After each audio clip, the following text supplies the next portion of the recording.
নমস্কার বন্ধুরা, কেমন আছেন সবাই? আশা করি ভালো আছেন, আমিও ভালো আছি। 7878 এই ডিজিটটি বা সংখ্যাটি যাই বলবেন সেটি অতি সহজে কী করে খাতায় লেখানো যায় বাচ্চাকে, সে নিয়ে আজকের ভিডিওটি আমি বানাচ্ছি। তো 7878 এইভাবে বিন্দু বিন্দু করে দিতে হবে। বিন্দুগুলি জুড়লেই বাচ্চা শিখে যাবে 7878। অবশ্যই পেন্সিলে দেওয়ার চেষ্টা করবো, আপনারা পেনে দিবেন, বাচ্চাকে পেন্সিলে লেখানোর চেষ্টা করবেন, কারণ পেনের লেখা তো মোছা যায় না, বাচ্চা তো শিখছে মানে ভুল করবেই।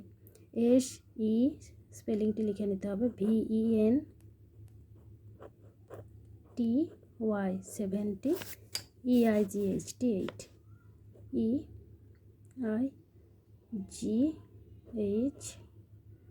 8 তো এবার স্মলে লিখতে হবে SEVENTY 70, EIGHT 8।